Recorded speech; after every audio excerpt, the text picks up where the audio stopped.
नमस्कार दोस्तों, मैं देवेंद्र पारिक स्वागत करता हूं आपका जीके बाई डीके चैनल पर। और दोस्तों, आज का जो टॉपिक है वो है संविधान की विशेषताओं का दूसरा पार्ट।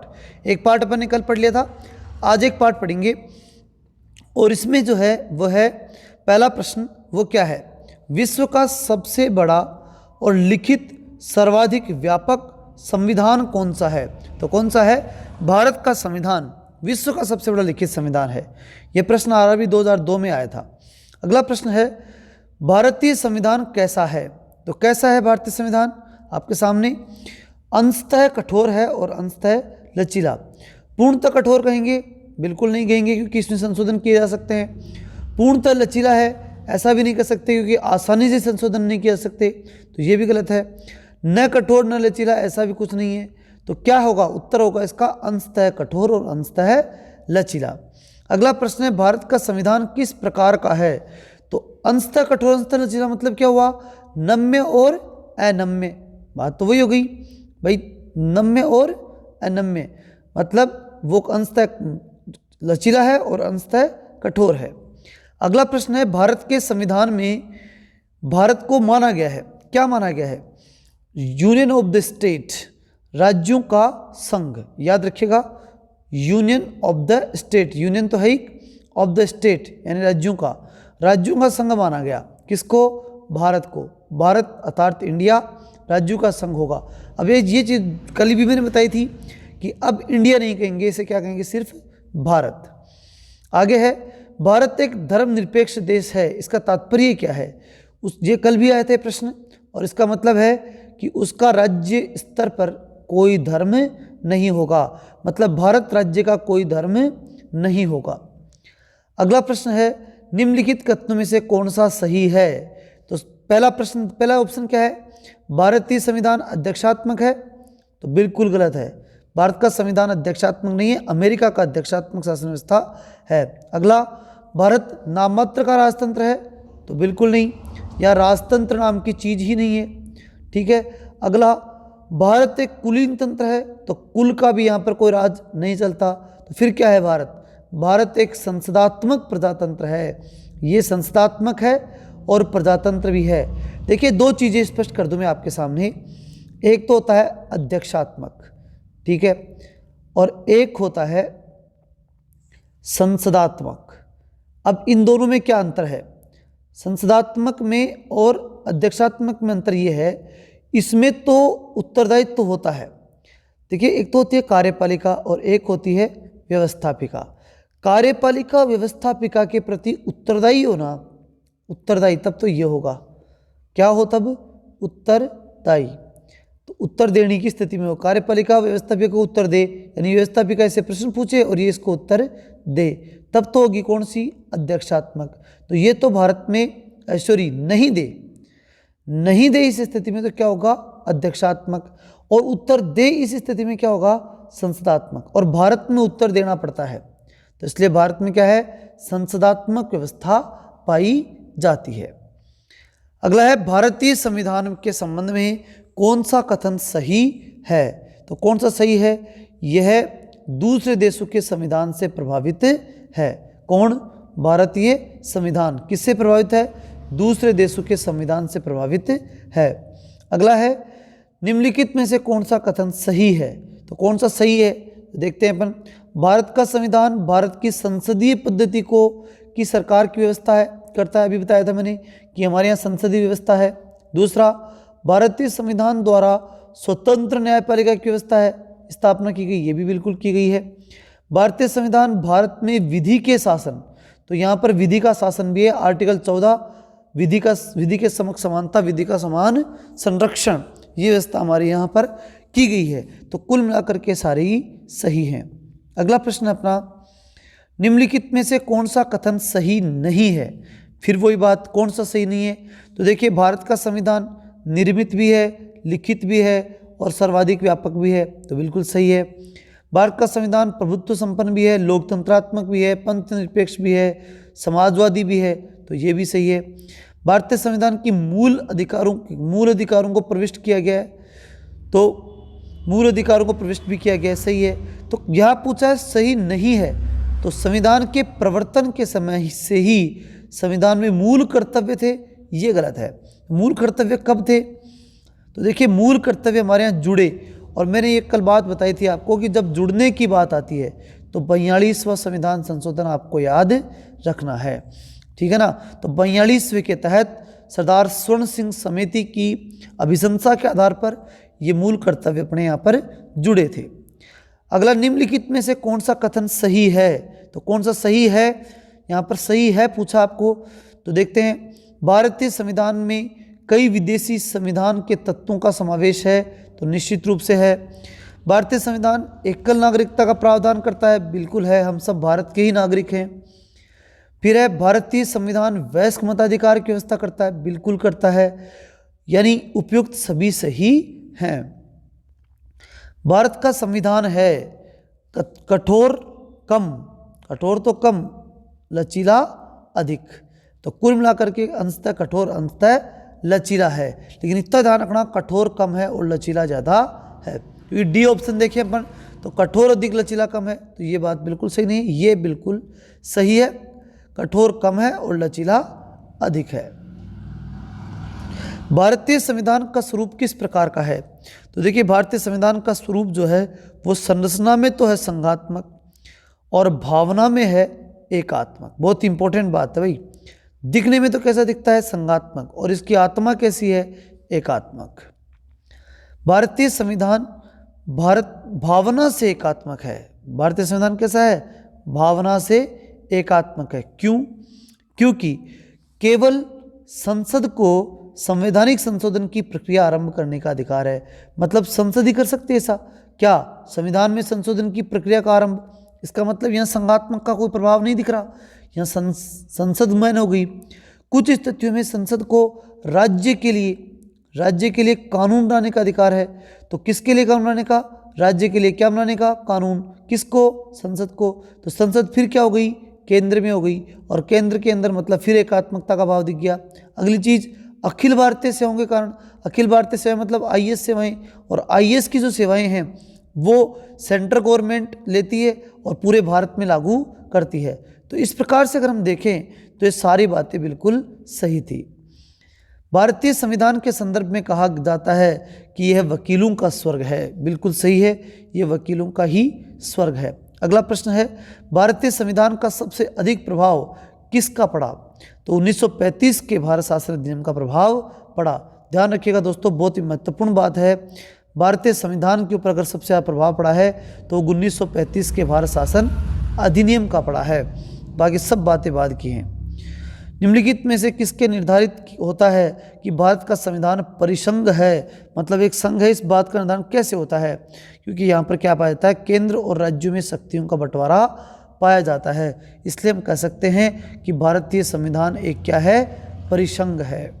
अगला प्रश्न है, भारत में प्रजातंत्र इस तथ्य पर आधारित है, किस तथ्य पर आधारित है प्रजातंत्र? यहाँ पर जनता से सरकारों को चुनने तथा बदलने का अधिकार प्राप्त है। मतलब जनता को अधिकार है कि वो सरकारों को चुन सकता है, उनको बदल सकता है, इसलिए हम कह सकते हैं कि भारत में प्रजातंत्र है। भारतीय संविधान में 350 आर्टिकल हैं, ठीक है, से अधिक आर्टिकल है तो अपने को अच्छी तरह से मालूम है, ठीक है ना। भारतीय संविधान के अंदर जो है वो 350 से अधिक, 400 से अधिक, 400 है नहीं, ठीक है। वैसे देखिए इसमें कन्फ्यूजन हो सकता है स्टूडेंट्स के लिए, 444 वाला, ठीक है ना, 395 और 444। तो देखिए मूल संविधान 395 थी अपने यहाँ, और 444 कुल हैं, तो कुल का यहाँ बात नहीं हो रही। भारतीय संविधान में आर्टिकल हैं तो मूल तो यही रहेंगे ना, कम या अधिक तो हो सकते हैं, कोई पॉइंट नहीं है। और ये भी क्या है? कै, ख, ग ऐसे हैं, ऐसे मिलाकर 444 है, इसलिए बाकी तो मूलतः तो कितने? 395, तो 300 से अधिक ही बिल्कुल सही ऑप्शन होगा अपना, और वो क्या होगा? 300 से अधिक।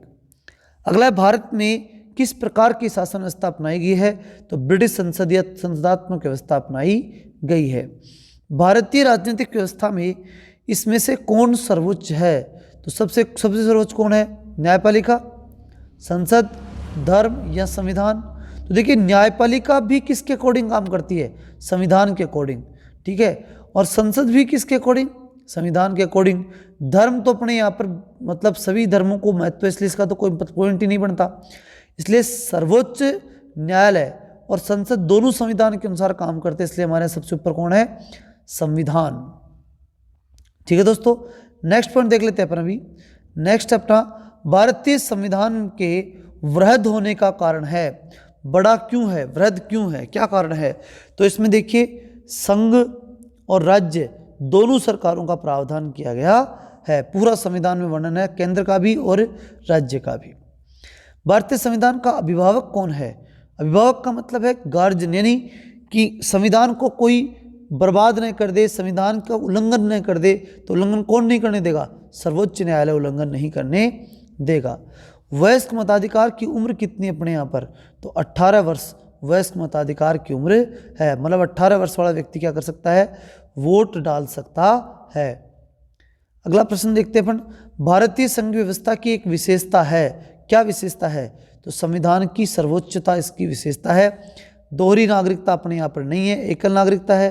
केंद्र को संपूर्ण शक्ति भी नहीं दी गई है, राज्य को भी दी गई है, ये भी नहीं है। शक्तियों का एकीकरण भी नहीं है, शक्तियों का बंटवारा है, तो ये भी गलत है। सही उत्तर क्या होगा? संविधान की सर्वोच्चता। भारत के संविधान में संघीय शब्द की जगह किस शब्द को स्थान दिया गया है? तो यूनियन ऑफ द स्टेट, राज्यों का संघ, यूनियन ऑफ द स्टेट, याद रखिएगा, यूनियन ऑफ द स्टेट। ठीक है, तो इस राज्यों का संघ ही बताया गया है। भारतीय संविधान में कितनी सूचियां हैं? तो 3 सूचियां हैं। ठीक है ना, संघ सूची, राज्य सूची और समवर्ती सूची। एक अवशिष्ट सूची और है, लेकिन अवशिष्ट सूची कोई सूची में काउंटेबल नहीं है, वो बची हुई है। अवशिष्ट यानी बचा खुचा, तो कोई सूची नहीं बनी हुई, इसलिए इसका चौथा उत्तर मत कर देना आप। ठीक है ना, इसका उत्तर क्या होगा? 3, केंद्र सूची, राज्य सूची और समवर्ती सूची। भारत का संविधान अपना प्राधिकार किससे प्राप्त करता है? तो भारत का संविधान जनता से, क्योंकि भारत के संविधान के अंदर प्रस्तावनों में साफ साफ लिखा हुआ है, हम भारत के लोग इस संविधान को अंगीकृत अधिनियमित आत्मार्पित करते हैं, तो भारत के लोग स्वीकार कर रहे हैं। अगला प्रश्न है, भारत में वैध प्रभुसत्ता किसमें निहित है? तो संविधान में निहित है, राष्ट्रपति में भी नहीं है, न्यायपालिका में नहीं है, मंत्रिमंडल में नहीं है, किसमें है? संविधान में है। अगला प्रश्न है अपना, भारतीय संविधान की संरचना किस प्रकार की है? तो कुछ कठोर और कुछ सरल, ऐसे लचीला और कठोर बोल सकते हैं, साथ ही कुछ एकात्मक और कुछ कठोर, ऐसे भी इसे कहा जा सकता है। आगे देखते हैं, भारत के संविधान में के अधीन निम्नलिखित कथनों में से कौन सा सही है? तो संविधान की सर्वोच्चता है, बिल्कुल है। संघ तथा राज्य सरकारों के बीच शक्तियों का स्पष्ट विभाजन है, तो विभाजन तो है, कितना है स्पष्ट है नहीं, ये देखते आगे। संविधान के अंदर अगला है, संविधान के संशोधनों के लिए विहित प्रक्रिया का अनुसरण करना होता है। मतलब संविधान संशोधन के लिए कोई ना कोई प्रक्रिया अपनाते हैं, तो बिल्कुल प्रक्रिया तो अपनाते हैं। आगे चलते हैं फ्रेंड, संघ और संसद, संघ की, ये कह रहा है संघ की संसद तथा राज्य विधानसभाएं संप्रभु है। संघ की संसद और राज्य की विधानसभाएं संप्रभु हैं। ठीक है, तो संघ के अंदर संसद है और राज्य में विधानसभाएं संप्रभु हैं। हालांकि जनता सर्वोच्च है, लेकिन कुछ हद तक ये संप्रभु है, सही है ये भी। फिर देखते हैं अपन, मूल अधिकारों की परिधि को निर्धारित करने के लिए संविधान की उद्देशिका का अवलंबन नहीं किया गया है। ठीक है, अवलंबन नहीं किया गया है, तो ये बात गलत है। उद्देशिका देख करके ही करते हैं काम, तो लास्ट में तो प्रस्तावना को महत्वपूर्ण माना जा सकता है ना, तो मूल अधिकारों की परिधि प्रस्तावना पर टिकी हुई है, तो इसलिए ये तो गलत हो गया। अब देखिए बाकी चौथे को अगर अपन देखें तो संघ की संसद और राज्य की विधानसभाएं संप्रभु हैं। देखिए हमारे यहाँ संप्रभु है संविधान, और संविधान में संशोधनी संस्थाएं करती हैं। इसका मतलब ये नहीं है कि संप्रभु ये हो गई, संविधान का मूल ढांचा और संविधान ही संप्रभु होगा, इसलिए ये भी गलत ही होगा। और पहला, दूसरा, तीसरा मैंने आपको बताया सही था, बिल्कुल कोई दिक्कत है नहीं। तो इस प्रकार से इसका उत्तर सही हो गया ये। आगे चलते हैं अभी, निम्नलिखित लिखित संविधान की अवधारणा ने सर्वप्रथम कहाँ पर जन्म लिया? तो कहाँ जन्म लिया? फ्रांस में सबसे पहले लिखित संविधान सबसे पहले कहाँ आया था? फ्रांस में ये अवधारणा आई थी। निम्नलिखित में से कौन सा एक भारतीय संविधान का दर्शन नहीं है? तो देखिए कल्याणकारी राज्य दर्शन है, नीति तत्वों में अपना रखा है, समाजवादी दर्शन भी हमने अपना रखा है, प्रस्तावनाओं में भी लिखा हुआ है ये। राजनीतिक समानता, ये भी प्रस्तावना हमने लिख रखी है। लेकिन साम्यवाद एक विशेष विचारधारा है और किसी राज्य का निर्माण करने के लिए, जैसे चाइना, रूस या फिर अन्य साम्यवादी राष्ट्र ये हैं, तो एक विचारधारा है, इसका हमारे यहाँ पर कोई स्थान नहीं है।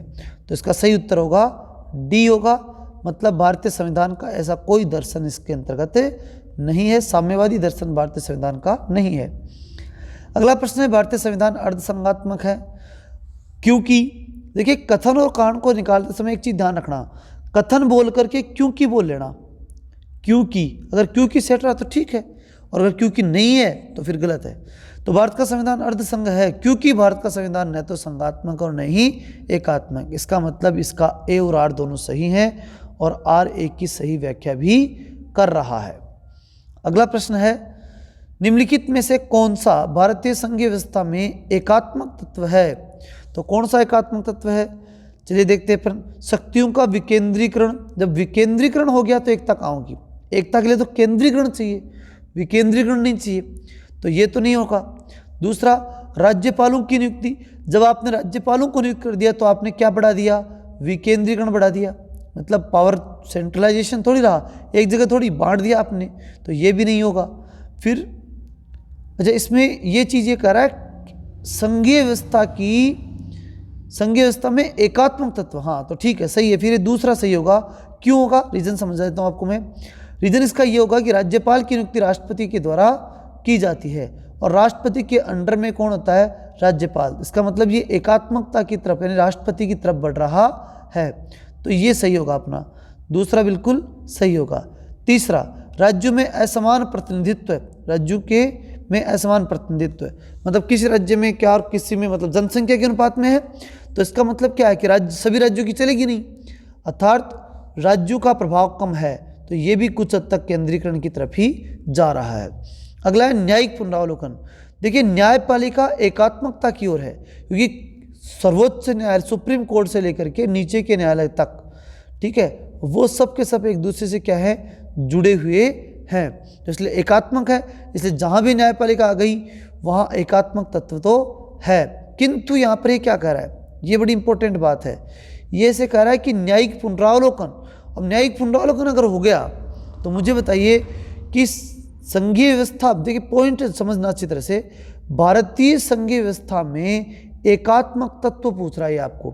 तो एकात्मक तत्व की अगर हम बात करें तो न्यायिक पुनरावलोकन एकात्मक तत्व नहीं है क्योंकि इसके तहत न्यायपालिका द्वारा किसी भी चीज़ का पुनरावलोकन किया जा सकता है। फिर आता है अखिल भारतीय सेवाएं।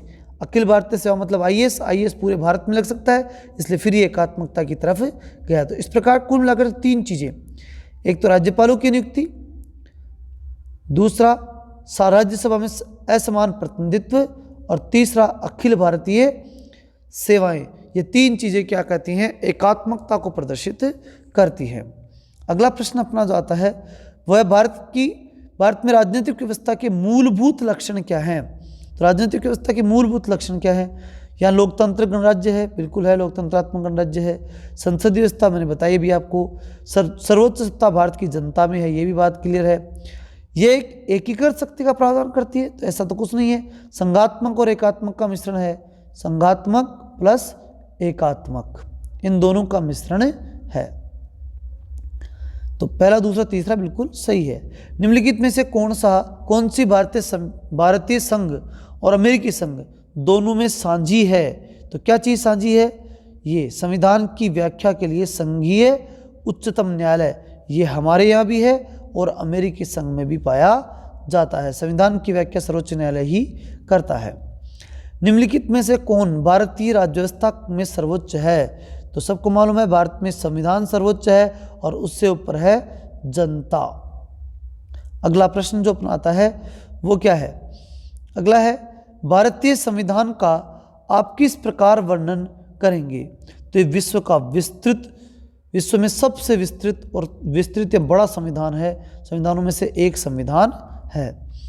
भारत का संविधान मान्यता प्रदान करता है, किसको मान्यता प्रदान करता है, धार्मिक और भाषाई अल्पसंख्यकों को मान्यता प्रदान करता है। कौन, भारत का संविधान धार्मिक और भाषाई अल्पसंख्यकों को मान्यता प्रदान करता है। किसने कहा कि भारत एक अर्ध संघ है, तो अर्ध संघ की बात केसी वीर ने कही थी। सीधा फैक्ट याद रखना, बहुत इंपॉर्टेंट है।